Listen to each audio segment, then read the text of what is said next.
Thursday, August 18th, 2016. I pledge allegiance to the flag of the United States of America and to the republic for which it stands, one nation, under God, indivisible, with liberty and justice for all.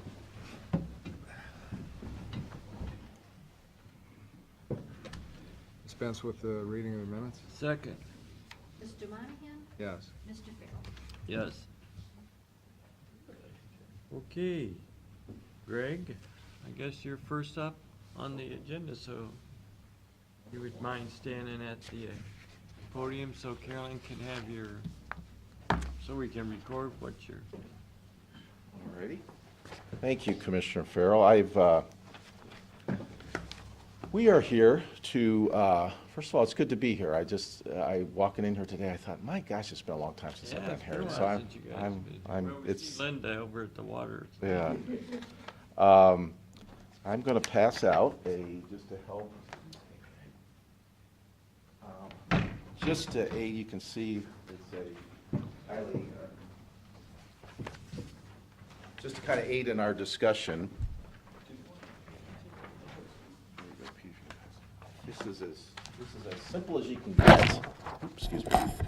So I did this about last night at 5 o'clock with 2 magic markers. So it's, you know, so there's a will, there's a way. But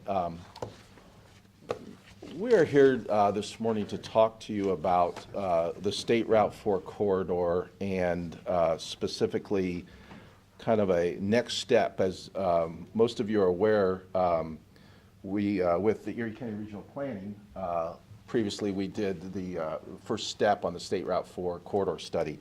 And that's on again, my little rough map, that would be the yellow section. And I know one of the things that was talked about was at the time when we did the study is, you know, maybe the need or the issue or the thought to go all the way to the Ohio Turnpike and kind of look at that entire corridor. Some of the, just the budgetary constraints at the time just limited us to go to Route 2. So one of the things we talked about, and again, I know I've had the opportunity to have some dialogue with Commissioner Farrell about this, so as I'm kind of looking at Tom, I certainly want to speak to the rest of the room, but certainly, again, we understand the significance that many folks and many entities over here look in terms of the State Route 4 corridor. They realize it's a potential another growth corridor for you, just as the US 250 corridor has blossomed and grown, and it's been obviously just a great source of development and activity for the county. Certainly, you know, the thought of Route 4 and all the things, the conduit that provides, certainly there's a continued importance and a continued view of looking at that further development in that corridor. So what we thought about was maybe some ways to continue on with further studying and further evaluating this corridor. And we, you know, as suggested to Commissioner Farrell when I'm here to speak to you all, and with me again is Linda Amos this morning, is to talk about a potential source of funding to continue on with the further study of that corridor. And that's through the state of Ohio about, what, 3 to 4 years ago, Linda? Oh, it's been, well, I guess I don't know which. Well, It's been a while now. okay. It's called the Local Government Innovation Fund, LGIF. And Linda is going to kind of speak to you more about that in detail. But they would provide up to $50,000 of planning money to plan certain types of activities. Linda's been very active in this program. We as a company have applied for this again, throughout the history of the program. I think from some of the first rounds of... Helped develop them. When the first year they did not have an application form. So we created one. Yeah. So evolved from again, and Linda personally, to her credit, has been involved in all the applications that our firm has done, and we've been, you know, candidly very successful in structuring these applications and receiving funds. There would be a local match, so potentially, and again, this is just theoretical at this point. It can be whatever we want, but if we did say a $60,000 study to further study that corridor, and that study could contain things of further analysis of the roadway, the pavement, the widening, the right-of-way, some of the things that we did in the first study. But we could even expand that. We could look at, you know, water and sewer and infrastructure that's out there. I know, Tom, there's water out there, or? There's water and sewer. Sewer goes to Bulger Road. Okay. And then cuts down, water goes all the way Excuse me. out. Okay, but again, whatever the existing infrastructure is, and if it needs to be upgraded, again, to look at further, the potential to set the stage for further development, we could look at, in the event of overlay zoning or some, just looking at the properties along there and determining what their zoning is and what their conditions are, and try to, again, do some more detailed work to hopefully prepare that corridor for further development. And again, we suggested that potentially, let's say that's a $60,000 study. Well, that would be, out of that 60,000, 50 of that 60 would be eligible for this types of funding. One of the other things that's important in this type of funding is that they like to see partners. They like to see just not one entity. They like to see partners. And we had some discussion we had is the possibility of other partners that could be part of this. And I know the folks from Perkins Township are here today. And I understand, you know, they hold the same value or same importance of this corridor that you as county commissioners do. And I think we just kind of kicked around. I also know, for example, the Ohio Turnpike is very interested in the Route 4 corridor development. I actually had a conversation with their representative because I think they've noticed at times where the backup to Cedar Point traffic will back up all the way out onto the main line of the turnpike. And they've been very interested in the idea of some improvements out there. So just some potential, let's say, private sector interested parties. And again, these would obviously, folks would all have to be contacted, and so we're not trying to sit here and imply that we've contacted all of them and they're all in favor. But certainly Cedar Point would certainly, you would think they would have an interest in something like this. Firelands Hospital, some government entities, again, are public entities, the Turnpike, Perkins Township, Erie County Metropolitan, the MPO, Erie County Commissioners, and your Economic Development entity. Those folks, we could bundle all those together, and that would make a very strong partnership. You could potentially have 8 to 9 partners if you would get, you know, buy-in and all those parties would acquiesce. So we're really at the really first step here. This is really just to introduce this idea to you in a formal setting. The applications are due September 15th, so we've got some time, but we can't, you know, we don't have all the time in the world, but we sort of have time to put something together. So with that, maybe I'd like to turn things briefly over to Linda, let her kind of give you an overview of the program in a little more detail, and then would be happy to open up and answer any questions you have. And ultimately, I guess the question to you all is this something that you're interested in and you'd like to possibly move forward with? So, Linda. As you can see, I have a handout that shows all the projects that we have helped get funding for, and they really range from shared buildings to regional bike paths to just a variety of different types of projects. This funding, I think, as you may know, was really the state's answer to reducing your local government funds. And what they have said is that government should work together collaboratively on a regional basis to save taxpayers' dollars. So that's kind of like the whole basis of the program. And you are familiar with it because we have got the same funding for the Huron-Vermilion water system study that we're doing right now. So that's the same program. It can be used for a variety of things. Anything that is done on a regional basis that saves taxpayers' dollars. Now, as with any program with the state, they've gotten a little more sophisticated. They've gotten a little more particular. They used to let us do self-scoring of the applications. Well, they've taken that off, so you're kind of doing these blindly. And they're getting a little more particular about the last funding round. They did not fund anything that didn't scored less than 66 points, and actually the average points for all of the awards was like 70, and they had at one point the threshold had been 64. This program also contains a loan component that after you do the study there is 0% money available for $100,000 per partner up to $500,000, and it's payback in 10 years. Now, I don't think the loan program has gone as well as they thought. They have not had as many applications for the loans, so that I think that they're shifting money to grants to keep this program continuing. So they used to take applications quarterly. Now they kind of just do it when they want to. The last time we took applications this year was in March. So this one is due in September. The challenge here we have is that we have to create a scope if you want to proceed with this and put some dollars to it, because to do the application we'll need the scope and what we're doing. Match gets you more points. The more match, the more points you get. You can use in-kind match. So we could go back 2 years, and anything any of these partners have spent on this corridor could be used, like the study that we just did, could be used as in-kind match. And we want to get that number up there as high as we can, because the percentage of match counts in the points. So About the TIF money that we used to help improve that. anything, intersection. any improvements you have done to this corridor that would help lend itself to this So Steve, the money that the MPO spent for this could be used as match money for that. In the TIF, that's true. Yeah, so there's a lot of so we really could get that match money up there pretty high, and then, but understand that if the study costs $60,000, you will have to have $10,000 of cash, because, you know, the in-kind is in-kind, it's already been spent, so, but that works very well. We've had communities use property that they're going to donate for part of the building, or, you know, whatever, so it's pretty flexible. So that, the big thing is that we need resolutions and a cooperative agreement between the parties.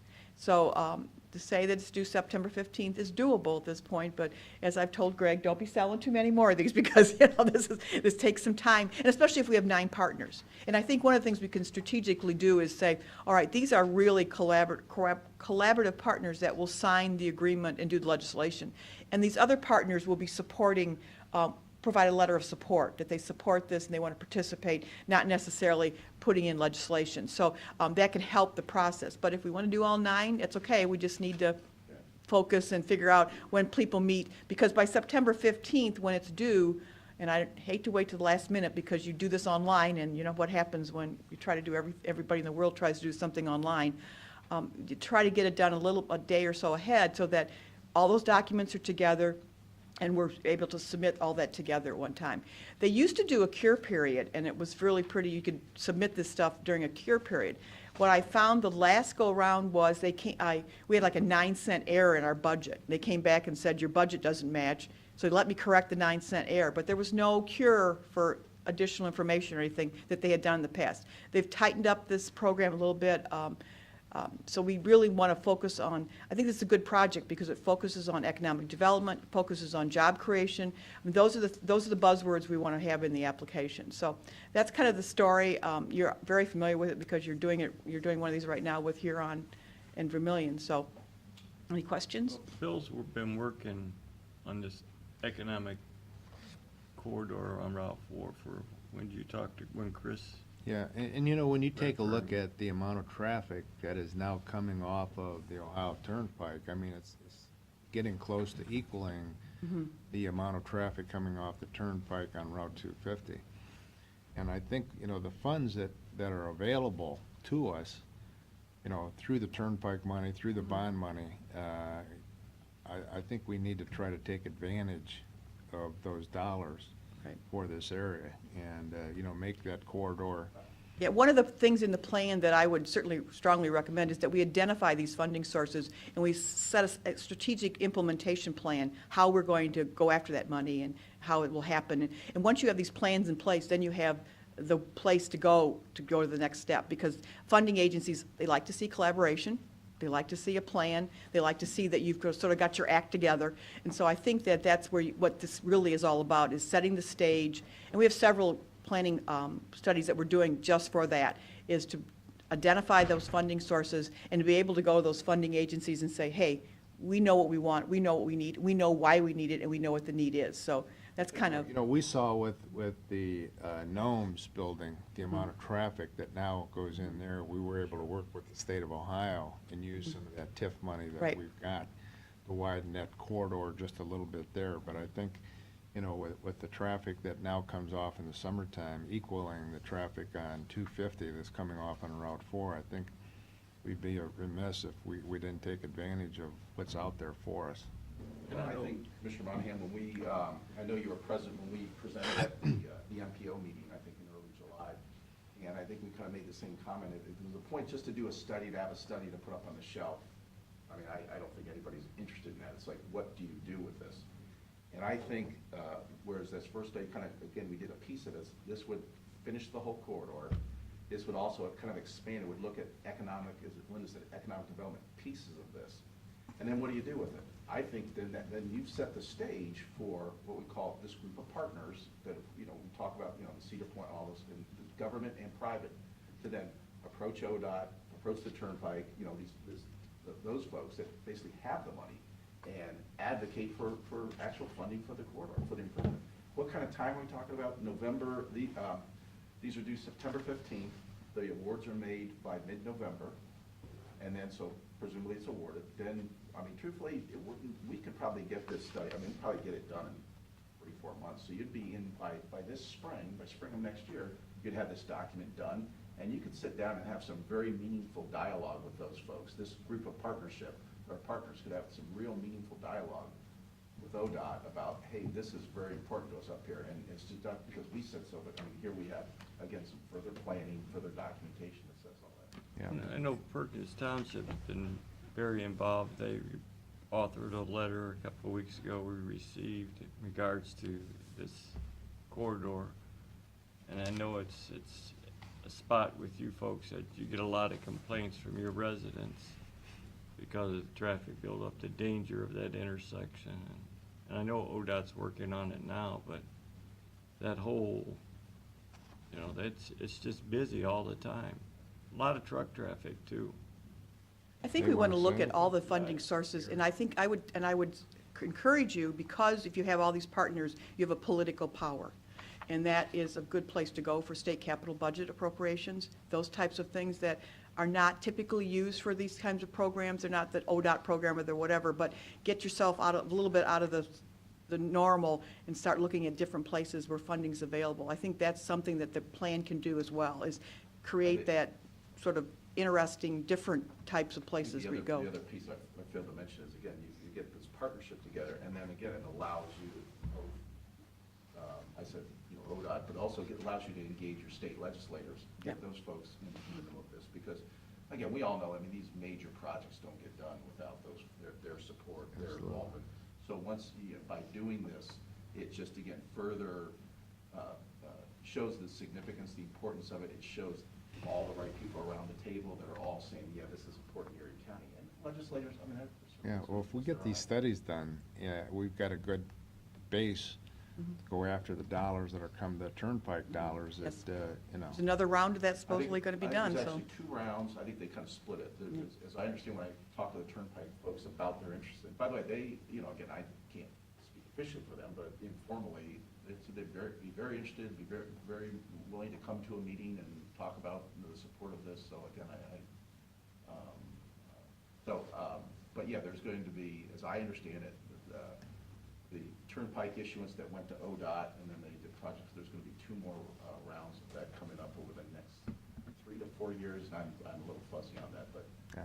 but again, you can easily obviously find out the details, but certainly those are dollars that are, I know that there's segments of 250 that were, I know that Nexus issue with the turnpike that were funded by ODOT through some of those turnpike monies. And certainly, I wouldn't think it would be a tough case to make that State Route 4 has a nexus with the turnpike. Gary, I know you've been to all of our meetings in this. What's your thoughts in regards with Perkins Township?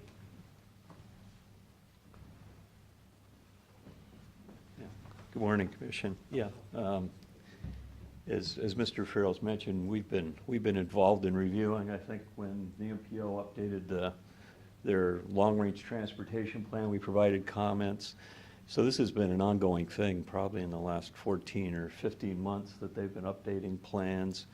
Pogemeyer study, we provided some pretty extensive comments on that last September, and I think they were shared with you. And in June of this year, the trustees did pass a resolution supporting any efforts of the county to secure funding for road improvements.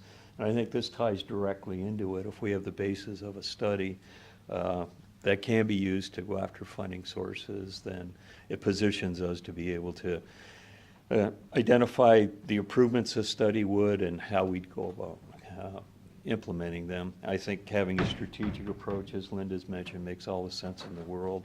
And as Greg has said also, this isn't a study just for the sake of doing a study. This is an issue that the community's facing. We hear lots of complaints. Anybody who uses that corridor realizes how traffic volumes have changed, as Commissioner Monahan has mentioned. So I think this is very timely. We're supportive of any efforts the county may be willing to take. I know the township would be willing to partner if that's necessary as well through legislation. I've talked to a couple of trustees. I think they're supportive of it. And indirectly, I've talked to the ECADEC board. That was discussed at one of their board meetings, mentioning and the whole subject of infrastructure and what's needed to make sure the county and its communities move forward in the future was discussed. I think there is more than consensus among that board that they would be supportive. I don't think that would be a problem at all to get a support letter from ECADEC.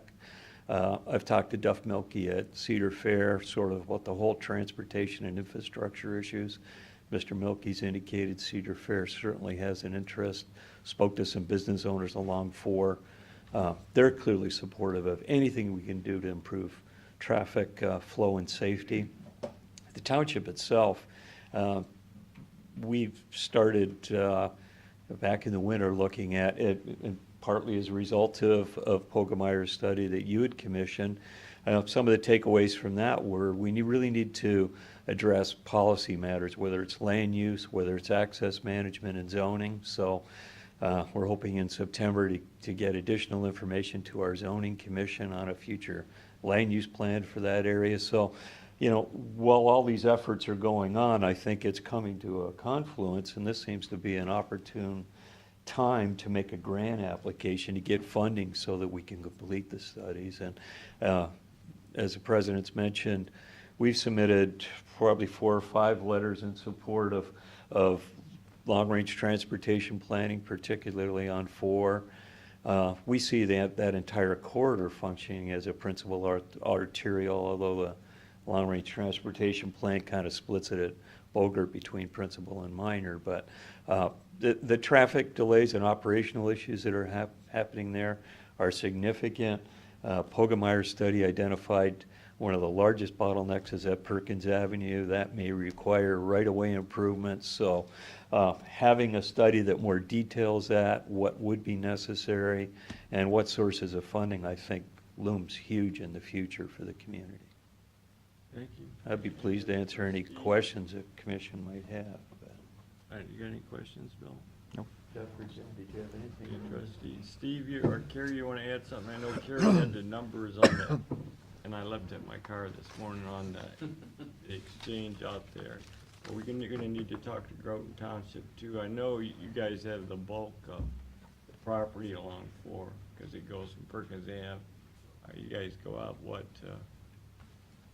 Mason, goes south of Mason. Yeah, somewhere in that area. I think it goes about halfway from Bogart Yeah, to, they go quite a ways Yeah. down there.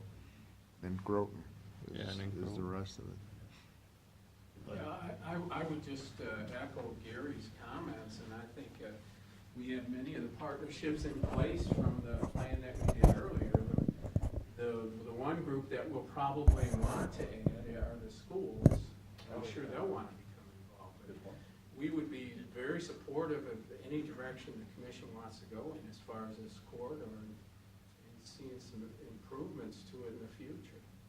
Well, I think it makes sense for us to try to apply for this grant. I know it's pretty quick, but, I mean, Perkins, are you willing to partner with us and see if we can? I think in the original letter that we sent to folks that we voted on in our trustee meeting that, we do want to partner with you and that we want this project to move forward. We understand that, improving Route 4 is going to make our community safer. We have a great opportunity for economic development for this whole county. And, it doesn't matter if that's going through Groton or wherever.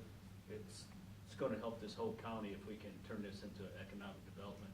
And I think Mr. Telecki, even like bringing all the infrastructure in, the sewer and the water and everything else, I think that'd be a big plus to everybody too, to improve the county in itself and all the subdivisions in that 4. And, for Perkins Township, we understand that, we'll have to support this study financially. And I think we were looking probably, 5? Well, maybe, we were thinking maybe a $10,000 cash match, and it was suggested is maybe that could be split between the commissioners and township. And if that's what we're speaking, then I think we could, Mr. Boyle can bring that to the board, our township board on Tuesday night, and then we can get this going forward, and that way Linda can get the application filed and that stuff. But I think it'd be a great opportunity for everybody involved. It'd be great for Perkins Township, it'd be great for Erie County, for everybody. What do you think, Bill? Yeah. Well, I don't know what our next step is, Linda, then is. Linda starts to run. Well, if you're saying you'd like to do it, then one of the things, what would be very, very helpful, and I just thought maybe even Steve or Gary could help with this, but we need to reach out to all these other potential partners.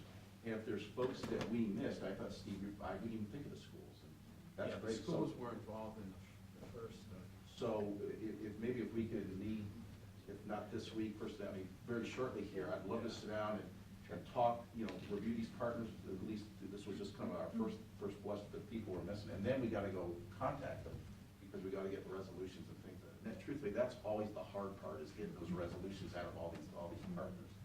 So if we could, getting the application prepared, we can control that, but it's kind of getting that, getting those letters and getting all that stuff, it drags. So if we could, I'm sure between Gary and myself. Well, when we you, also- when you we could contact them, ask facilitate them all when their that. next meeting is, so that, what's the drop dead date that get the legislation passed before the September 15th. also, we have to prepare an actual scope of what the study's gonna cover, and I would love to work with, Steve and your staff and Gary, exactly what that is. Yeah, I Because We're you- willing to do that. Because you touched on, and I didn't, All the the township's already looking at some land uses and things, so the things that you're kind of got in your head, let's make sure we get those covered. And so I would think both of you would be great resources in having us develop the scope of that study. Yeah, we'd be happy to assist with that. And, we have the scope from the last study, Yeah, I so didn't we think can it's bring bring that out as a base. That- Right, yeah, That expand on is that. quick. Exactly, yeah, we would feel comfortable, because again, we don't want to do this in a vacuum, but we just kind of started thinking, just kind of get the ball When are rolling. you going on vacation? But I think. Whatever you guys Yeah. would like to meet with us. Sure. Yeah, let's, maybe before we get out All of three here. of us, Do that. That'd be great. all three of us, are you gonna be here the first? Yep. And all three of us should be here on the first, right? And then Linda, you can supply the board Right, the various right. legislation. Yeah, once we get the resolutions. study, the scope and all that, Okay, in September. And I have a list of the meeting dates. school boards, cities, townships, from just Can you check- with the meeting Can you dates. email that to me? I will. Okay, thank you. We can, what we can do is come back and report to you all where we're at, as we, obviously, we have to have this done by September 15th. You can, We'll have all Pete, three you can- commissioners here yeah. in the next Yeah, 3, will 4 Pete be meetings, the so we'll get this authorizing thing person, done. the contact? for Yes, the county? Pete, would for us, yeah. Because that is in one of the resolutions. Steve, and I know you guys always keep Steve abreast with Gary of what goes on, so. If Yeah, you we trust we Steve have and a everybody. good channel. Yes, so again, we'll work with Steve and Gary, and Pete, if you want to join us in those meetings, or we can just keep you abreast of what we're doing. Well, just keep me abreast of what you're Okay. doing. What we're gonna do is, the scope of what we're gonna study, I'd like to work it out with them, and then we'll review that with you, just so you. I did talk to Steve Arndt at the fair, and as you know, he's very aware of this, for all the work that Ottawa County did on the Route 2, going through them and their widening, so he understands the plight of that, what we're looking at. I would say the same thing today that I said when we presented the MPO study, is that this is a strong story to tell. This is a strong, positive story to tell about improving this and what would it do. And I think really the challenge is to get unified, get one voice, and then go tell that story to the right people. And I think this hopefully will be a big step in that direction. Okay, very good. Thank you. Thanks for coming in. Thank you. And appreciate the commission's consideration of this. Well, we appreciate you and the trustees for coming out this morning, Gary.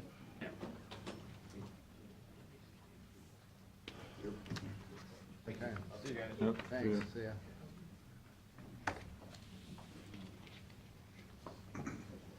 Dan, it looks like you're up. Morning, everyone. Morning, Stan. I was over at your place the other day and I saw the border patrol patrol come in with his car, pulls right in, walks in the trailer, and I was looking for, you know, if there had been construction on the Customs building. There's nothing. Nothing yet. And I'm starting ahead of you. I'm sorry. No, we can- Do the report. We'll start with that. We've met several times, the Capital Improvement Committee,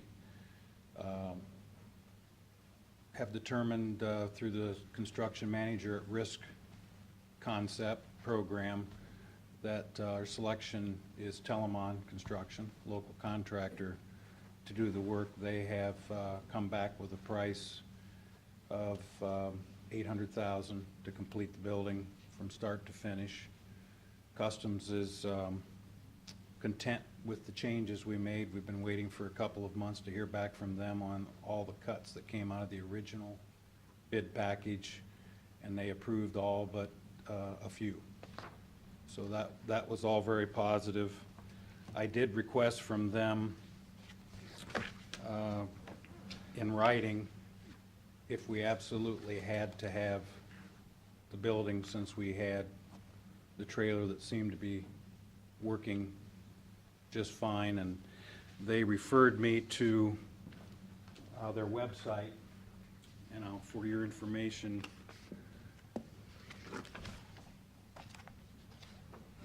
and basically it says we have to provide the facility, which was the original understanding with them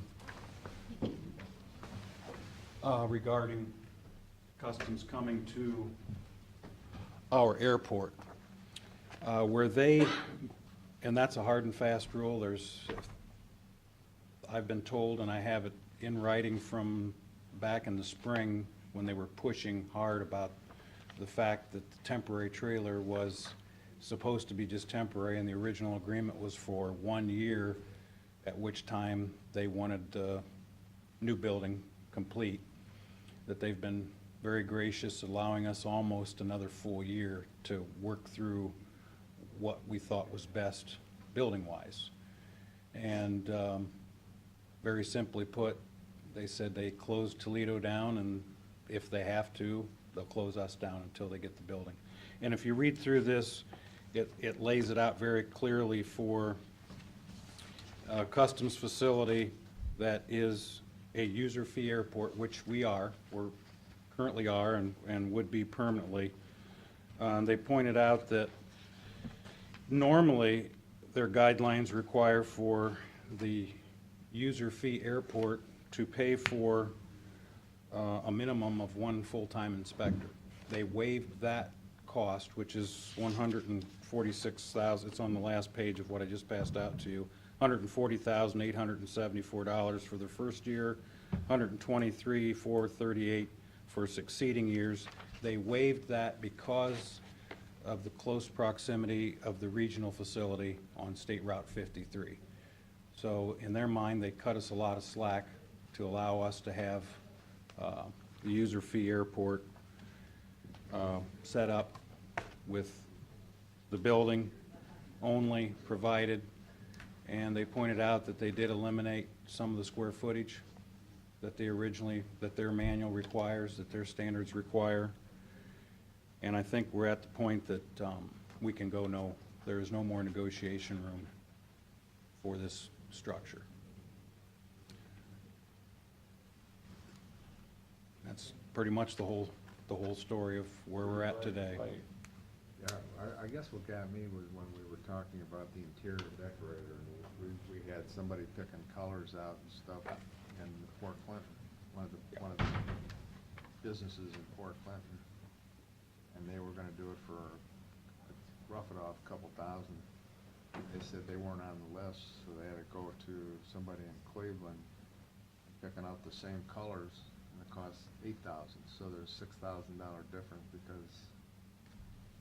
Well, the list goes on and on. You know, the sign package for the building is only provided by one purveyor, their purveyor, and they're all routed signs for the most part, that if we had the specs, we have plenty of sign makers in the 2 counties that could, I'm sure, provide us with the same signs, but it's not an option. We have a $21 million facility virtually right across the street. Pete and I were talking a couple of weeks ago, it's kind of like when we had to build the jail. All the things that they made you do then, just because. Yeah. Okay. It's crazy. Next week, 27th, 28th, Wings and Warbirds Air Show. Very excited about this year. We've kind of made the quantum leap to the next level. We've done some checking. We are the only full-scale and remote control air show in the nation. We thought there was one other airport that was doing something similar, but it turns out they don't have any full-scale. They are doing some remote control. So we're proud to showcase the only full-scale and remote control air show in the nation currently. A lot of neat stuff. C-130 going to be on the ramp. F-16s doing low fly. We have P-51s this year doing aerobatic acts. Our TBM Charlie Cartledge's based World War II bomber is going to be involved in the show as well. And it looks to be a very, very exciting time. Last year we had 2 food vendors. This year we have 10. Wow. To give you an idea of how much the show has grown. And You had a lot of people at the show last year. last year we had an estimated 6,000, and I'm a little nervous about next weekend where we're going to park everybody. But it's a good problem to have. More aircraft on display as well. When I was over there, that facility is like, wow. You know, I can remember what it looked like 10 years ago, and what it looks like today. I mean, it looks really. We're facing the right direction if we can just keep the momentum going. Well, I talked to Tom Senior, and, you know, they're excited about what's happening. I was in the back in their facility, and they're doing a nice job. They really have come a long way in a short period of time. I was over there a couple weeks ago, and I went down 163 to the backside, and I was surprised the number of signs that are up on the fence. It's growing. Yeah, we're still, we have a couple more yet to go up this fall, and the season's kind of over for the sign business, but I'm hopeful we can fill up 53 and 163 completely eventually, and help our bottom line and help us fund some of the things we need to do. One bit of quasi-negative news. We've been struggling with airfield lighting issues. The cable that was put in to service our runway lights and taxiway lights is approximately 30 years old. The FAA considers the useful life about 20 to 25. Last fall, we had a break, and we found the break. We're able to get around it to maintain our airfield lighting. A couple of weeks ago, early August, we had another break occur. They haven't been able to find this one so far. They're telling us that the Jess Howard Electric is telling us we probably need to start thinking about upgrading our airfield lighting. So I talked to the FAA in our summer teleconference. They agreed that it needed to get on our 10-year improvement plan. Our engineering firm is currently working on a 2-phase program that we could get the main runs, the home runs from the terminal out to the field in 1 year's grant dollars, and then the balance of airfield lighting, we're still using incandescent bulbs. And the conversion is rather expensive. The total package, which the FAA has agreed would be covered under grants, is about $1.1 million to do a total renovation of our airfield lighting. So it's going on the 10-year list somewhere. Along with that discussion, we have submitted to the FAA our plans for the customs building, and they are reviewing what portion of that is going to be grant reimbursable. And they have assured us that a portion of that will be. They estimated that probably around $250,000, maybe more, would be grant reimbursable. So we're trying to get that 10-year plan balanced with hopefully some discretionary dollars that will help us get through these projects. They made a surprise. The FAA made a surprise visit a couple of weeks ago on a Wednesday, and it was one of those Wednesdays when the ramp was completely full.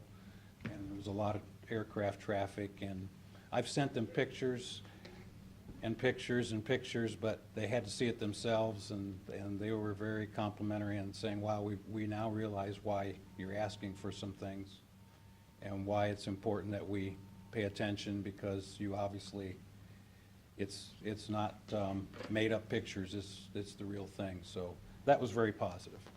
How long is our runway? Is it 53 or 5,500? Around 5,600 on 927, and 1836 is about 4,000. So the cutoff, we just learned for military, we wanted to get the F-16s to come here and be stationary for the air show, but their minimum is 6,000 feet. So we're just a little short to get some of those kind of birds into the airport. But most of the commercial traffic that we're getting, the net jets and so forth, they're happy with the 5,600 because it is a grooved runway, which gives them a little breathing room on the braking side of things, which is all, it's all about the braking. So you're all aware that it had been looked at a dozen years ago of lengthening the runways, and the cost was in the tens of millions to add that extra 600 feet. I've had several people bring it up over the last few years. In my discussions with the FAA, there really is no money in the foreseeable future to even consider it, and I'm not certain that the amount that it would take to do it would give us any kind of payback, even with our share. You would literally have to move some roads. Yeah. Christie Chapel would have to be rerouted. There'd be considerable land acquisition involved as well. Well, you can bring some pretty good sized jets in there, and I know Kenny Hance has got that wide body Challenger. He's coming in there a couple times. They have no problem. We had G5 last week, and no problem. They called ahead and said, hey, is everything good shape there? And we assured them that it was, and they were thrilled. They came and had no issues whatsoever. Took up a third of the ramp, but that's not all bad.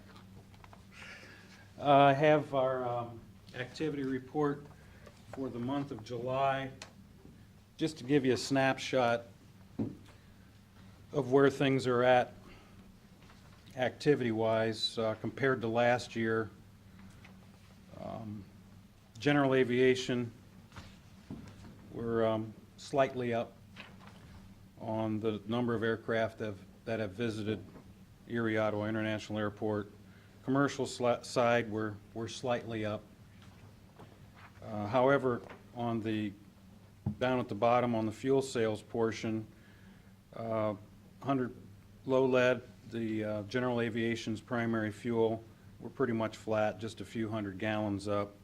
The self-serve portion of that is slightly up. The big difference is the jet fuel. Last year at this point we had pumped 56,000 gallons.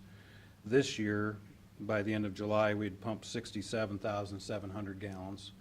So a significant increase in the jet side of things, which is a very, very good thing. We're currently doing some promotional work with the jet fuel sales, and it seems to have helped with the jet fuel amount we're pumping.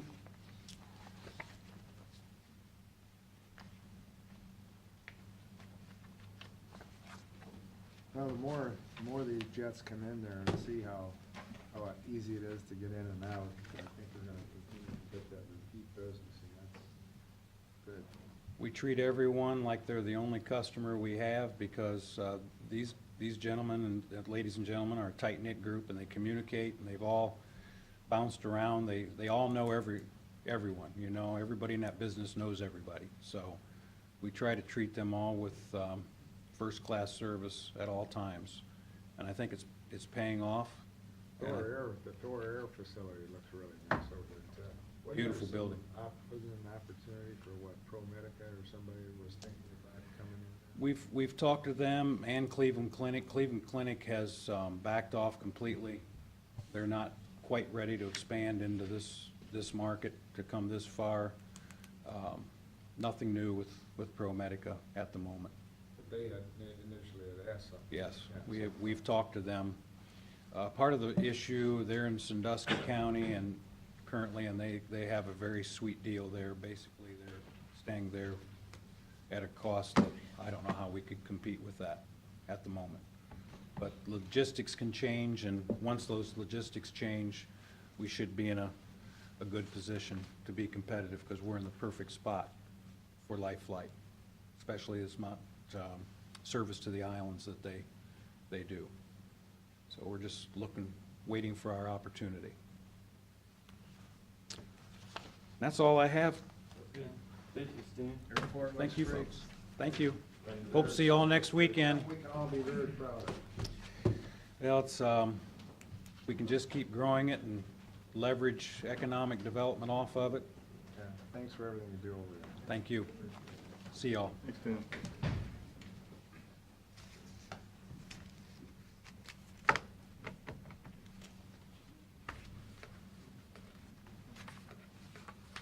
Guess I know how to clear out a room, huh? I was just gonna say that.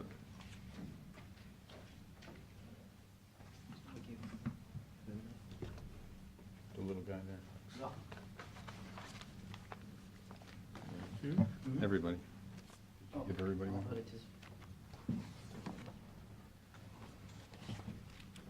Thank you.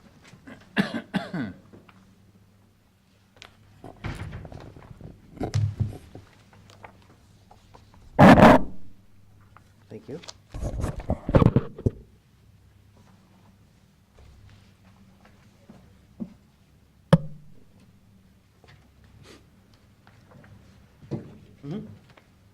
Hi, Ed, after you. Morning. We're ready when you're ready. You ready? Yeah. About 9 pages to go through. The first one is the analysis of the general fund without the sunset sales tax and the new bed tax, which are there for the sports complex. Initially, what we're seeing is about $1 million margin before we analyze why. And then on page 2, we analyze why we would have that kind of an adjustment. Pretty much the revenues in 2015, there was about $850,000 at this time of the year where there was a transfer for the 27th pay period. There was a couple of timing issues. So our revenues were up about $850,000 a year ago, which makes 16 look like we're not doing very well. So we would back that out, adjust the revenues up to where we're doing about a 6% increase compared to a year ago, instead of just being flat. A big issue on all the expenses this year is the fact last year we had 27 pay periods. And in the first 6 months of 15, we had 13 pays. And quirky thing, we only had 12 in the first half of 16. So to make a more comparable adjustment, we added another value for the extra pay period in 16's expenses. Another big item is our liability insurance with Corsa. Didn't get paid in the first 6 months. It typically would. They like us, we're okay. It's been paid since, but that's almost $400,000. So we make those adjustments, and at the end of the adjusted analysis of June, we're seeing we are better than we were a year ago by about $170,000. So we think we're doing pretty well. And revenues are pretty solid so far. How much has been paid out for that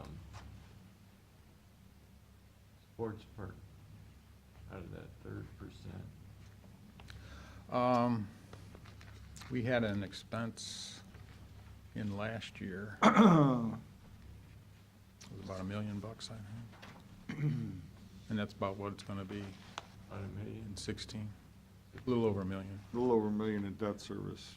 This year, all we paid was first half interest, Yeah. which, you know, if I don't have it in front of me, I don't want to mention what it is. Yeah, I think the the lodging tax expenses in the first 6 months is like 2.25. It's on page 3 when we get there. Okay. It looked like the sales tax was good, the last report we got. Yeah, it's been hanging in there. Oh.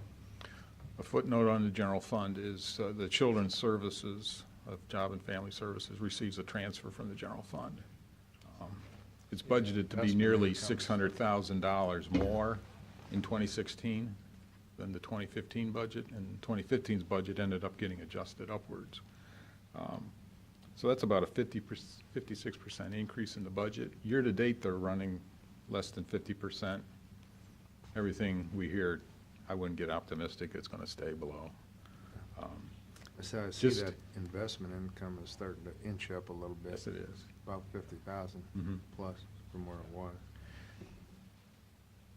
Transfer and conveyance fees, Yeah. That's a good sign. Yeah. that's always a good sign. Yeah. Yes. I mean, there's some action going Yeah, on. pretty much all of our day-to-day revenues are doing better. Page 3 is where we kind of break out the different exceptions. The lodging tax column is there, the sunset sales tax. There's still about I think about 180,000 to discuss on the sales tax. But then the regular part of the general fund is broken out separately, and it's doing pretty well. There should be Yeah, more. no, if there's any questions. Somebody's still collecting. Yeah. Any questions on the general fund parts? Fourth page is your job and family services. And again, year-to-date through 6 months, things don't look too bad. I wouldn't say I'm going to be optimistic on that. Continuing, pretty much all the balances are a little bit better than they were a year ago, so it's kind of misleading. I did reach out to those agencies like the Deb Hare and folks at the Meadows to see if they had anything they wanted us to be aware of that we might not have heard otherwise.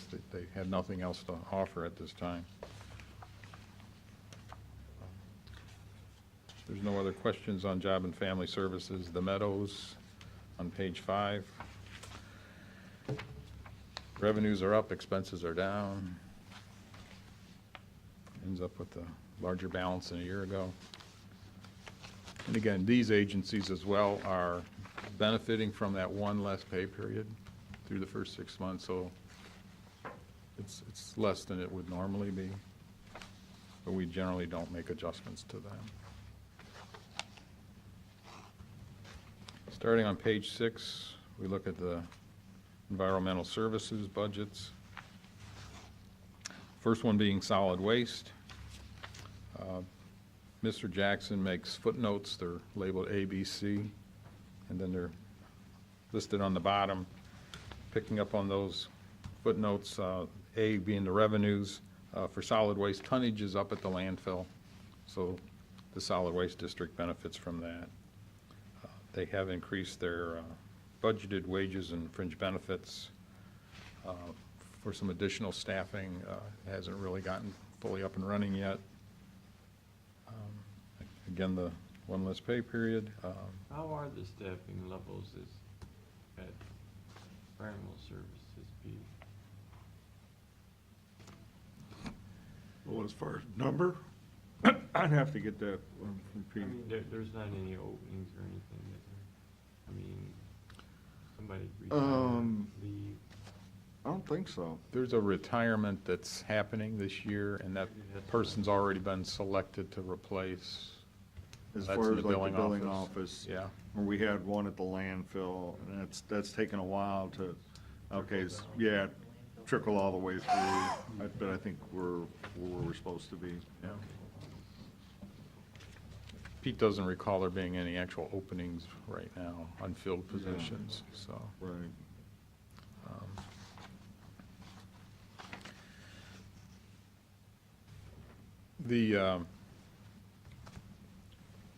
One of the things we note with the DOES budget is a lot of things get budgeted and processed in the year before, and they don't, a lot of times, get expended till the following year. So we tried to highlight those in green. The green was kind of faint, so I put a little mark by there, just so to make you aware of those types of exceptions. They're not, it's not a big deal with the solid waste district. They bought some cameras, about $2,600. That was at the recycling site, Yeah, correct. landfill, Yeah. I think to kind of make people behave, yeah. So- follow the rules. Yeah.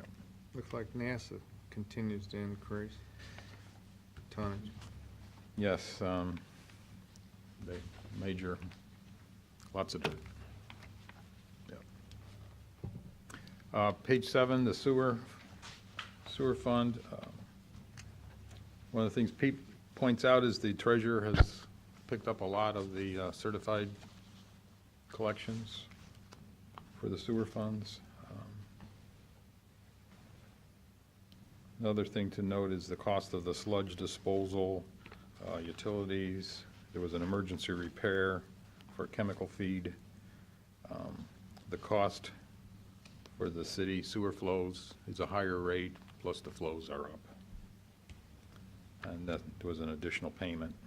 To help offset that, there was a reduction in the debt service. Then they had some items at both plants that were carryover from last year, about $78,000 worth.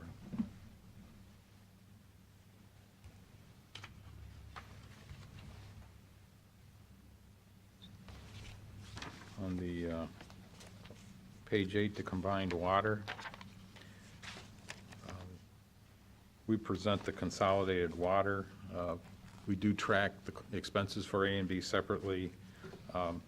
We keep talking to the supervision in the water fund to make sure they are charging their wages based on where they're working, as opposed to just charging it based on a formula, and we're assured that they are doing that to help make the expenses accurate. But the raw water sales to the Yeah. big customers are still going to A. There's a allocation method that we're going to make some changes, and it's not possible to go backwards, but we will be going forwards, and we'll be pointing that out as we go into the future quarters. Something we talked about for quite a while and talked with Pete about it. But we are seeing increased water costs by virtue of the Sandusky agreement. The flows are up too. How much did they increase their water rate to us? 9 cents. Or, well, it was 118, and we had the agreed upon 126 price, and now we're paying 135.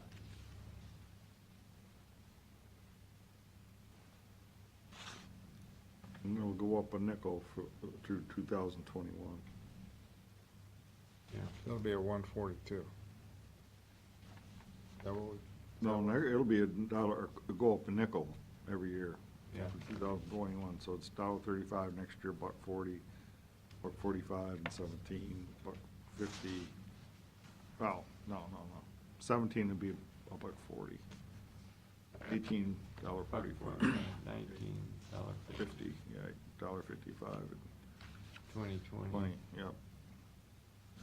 I think the final one, $1.60 then.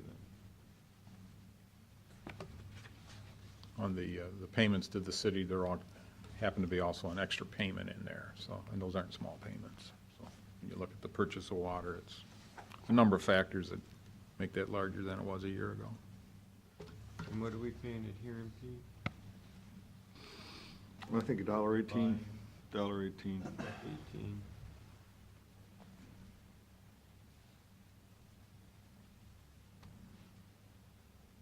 Okay. If we're all set with water, the landfill, again, tonnages are up, so revenues are up. NASA dirt, and then also the gas sales. But we're seeing that the key tonnage is up about 57% compared to a year ago.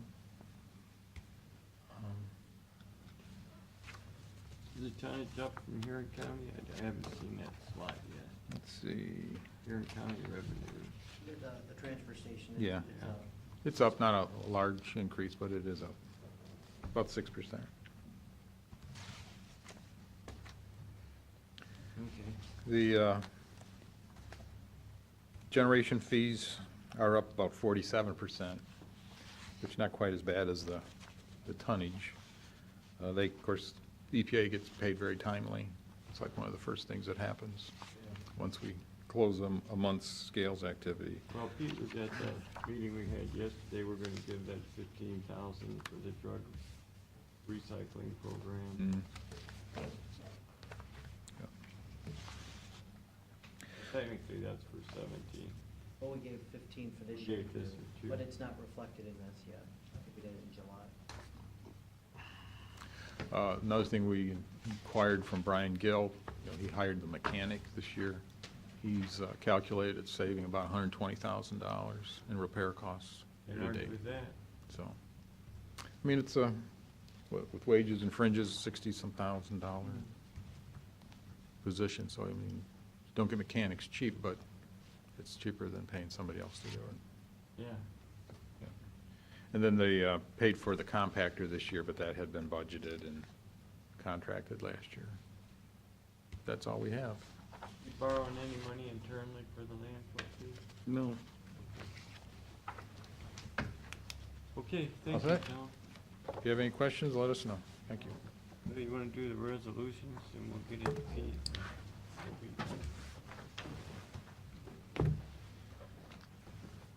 Resolution of the board for the purpose of entering into an agreement with Precision Paving. Second, Mr. Monahan? Yes. Mr. Farrell? yes. Resolution of the board for the purpose of entering into an agreement with Fosco Cement. Second, Mr. Monahan? Yes. Mr. Farrell? yes.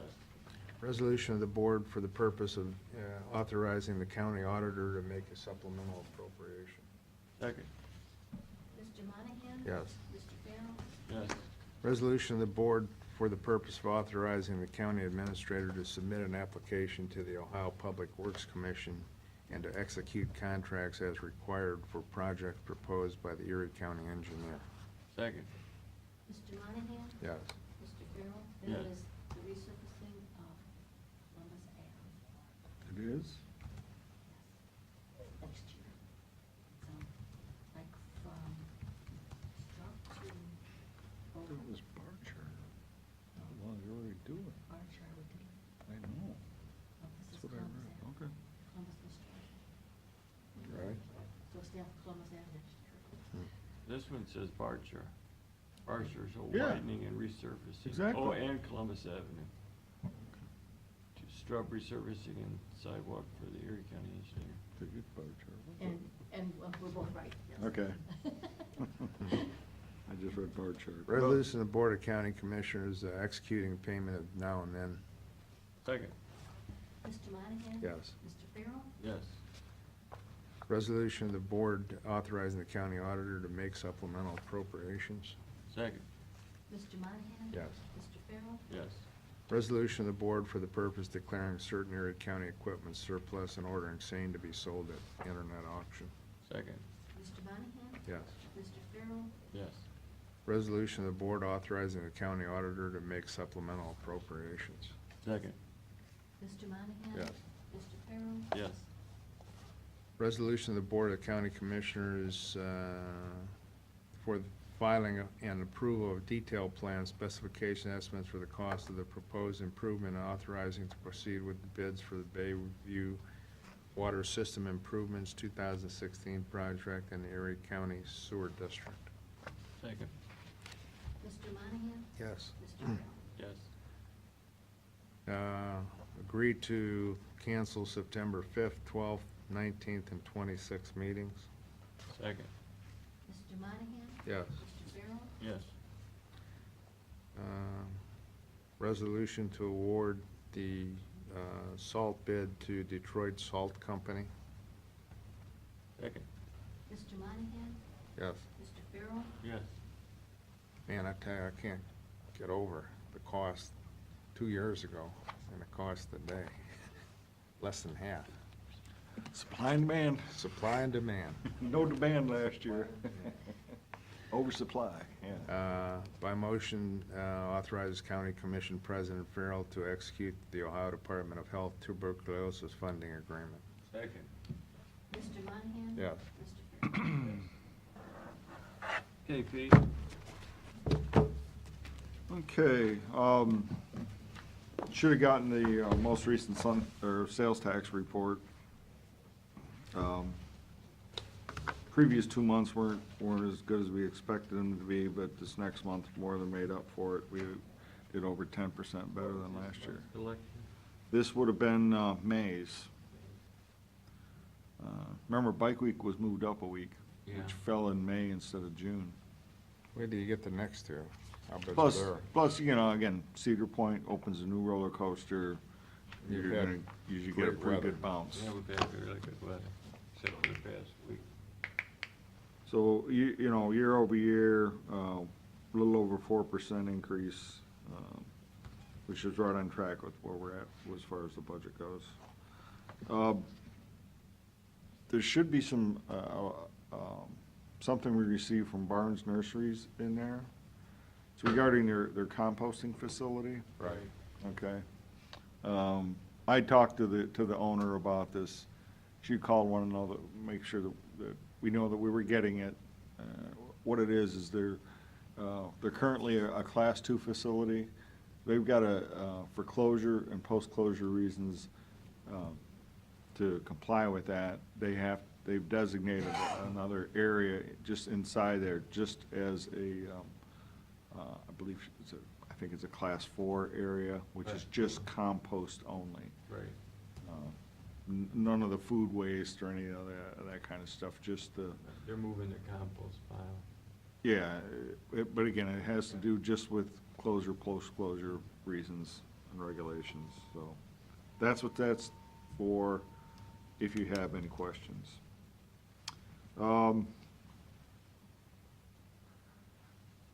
I got a letter from Cedar Fair regarding, I think you guys are aware of this, you know, that they're, you know, undertaking a study to take a look at an indoor facility.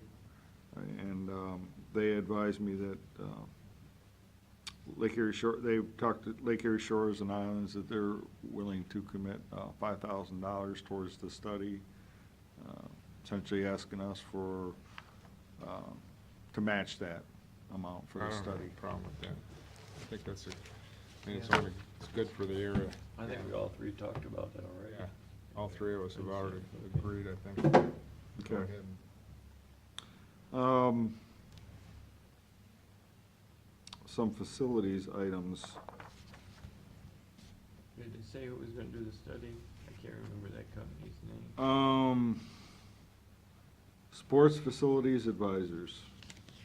That was that guy we talked to, Yeah, the one that had that presentation. presentation over at Firelands College. Same company. You know, last week we had the fair, and as you know, we have a small building over there. You know, years and years ago, we used to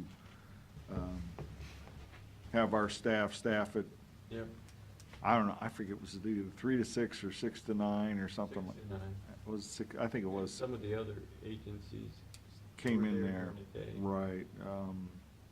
Well, it's turned out to end up being a hangout for the kids, and they I just was there kind a of couple of tear times. the place up. The sheriff has had to shoo them out of there and lock the place up at 4 o'clock. We just might want to consider what our plans are for that building in the future. Well, we've used it, and it was used before because the air conditioners in there this year helped out with older people too. Mhm. They would go in And the there, kids. and the kids, while the kids were hanging in, I went in there one day and threw them out. Said, hey, you know, if you're here a short period of time, that's fine, but you're Mhm. not gonna sit in here all afternoon and just make a mess. That's what they were doing. Yeah. Yeah, so we gotta figure out what we want to do with that going forward. You know, we want to staff it again. Open it or up for just- maybe a couple hours, or 2 or 3 Yeah. days a week, and announce what you're gonna do, or Well, 4 and hours plus or something. that, unclaimed funds book's always been out there. People have always looked at that, Mhm. you know, for, We have a sandwich board that we used to put out there and We let you know did. what's going on every day, so people knew what was inside, you know, like blood pressure checks on senior. you would think citizens, being right everything. across from the sheriff's department, that type of activity wouldn't happen. You know, for their building. Yeah, you would, Especially you with wouldn't the think. number of fair personnel and the sheriffs, you know, walking around there. Right. I know Siggy was there quite a bit. Yeah, Jared Oliver was there a couple times Jared, that I was yeah. there, yeah. But what do you think about it? You know, again, with the earlier in the budget year, there were quite a few projects on the facilities list that, you know, we didn't have pricing on. One of them was replacing some of those windows down at the office building, some of the seals are broken, you're getting a lot of moisture in between the panes. Where Gary's gone out and got quotes, he said about $12,000 to replace those windows and do tinning. Yeah, there's some of those windows been pretty bad, and and you might as well do it now that we've got a little extra money. Like some of the windows at the care facility that are bad. Plus those windows, at the care facility, my God, have we replaced any of those? I don't know, Bill. Oh, they're horrible though. Yeah. Some up, especially in the dining hall. The on the dining other hall. side. Remember, you always complain about it when we do Yeah. our walkthroughs there. So you're okay with going ahead with that? Yeah. Okay.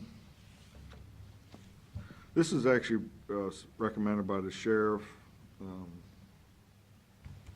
What he would like to do is add some additional parking spaces for the jail for out front. Not necessarily expand the lot, because to do that would be quite expensive, because it's all curbed and everything. 'Cause right now, I've noticed too, when, like, he has his chiefs meetings and things like that, that they're parking along those edges and they're parking down the road. He wants to, right at the end of the road there at the parking lot, is just take a space and make about 20 parking spaces. It's got, Yeah, you go back there, sometimes you can't find a spot. I mean, it's full. well, Gary and I walked back there Tuesday morning at about, I wanna say around 9 o'clock, and there were 2 or 3 open spaces. That was it. The rest of them were all Especially when taken. visitation. Yeah, and that's before, that was even before visitation started. So, yeah, that's what he's saying, is they would like to do another 20 lots, basically, here'd be where the jail's at, and just take along the road, just clear this out, and pave it, and put in 20 spaces. It's a little over $28,000 to do that. Okay. I think, when you take a look at it, I mean, it's something Yeah, that's they needed. in other words, who was Erie Blacktop's got the contract for the engineer's parking lot, he would do it at the same time. Save a lot on mobilization fees. Jack's gonna do it, done? to get his parking lot done? My God, I tell you, I went over No, they there. delivered the, catch basins and that stuff yesterday. Looked like a So they swimming gotta do pool. that drainage work first, and then, All week it's looked like a Yeah. swimming pool. yeah, I know. Ground down, they grounded down. Well, if they're gonna do it at the same time, that makes sense. Yeah, Yeah. Yeah, I'm good with that. you're okay with those? Okay. Let's see. That's all I got. Okay, any public comment in regards to media agenda items? I know you don't have any. See you next week. Yes, Sandy. Come late, Sandy, because. Okay. Okay. Hey, Sandy. Okay, bye. Okay, we need an executive motion Move to go move to we go into executive session. regarding litigation with Pete, Jack Myers, and Gary Gross. Mr. Monahan? Yes. Mr. Farrell? Yes. And a motion to adjourn. Motion to adjourn. Second. Mr. Monahan? Yeah. Mr. Farrell? Yes. Okay, folks.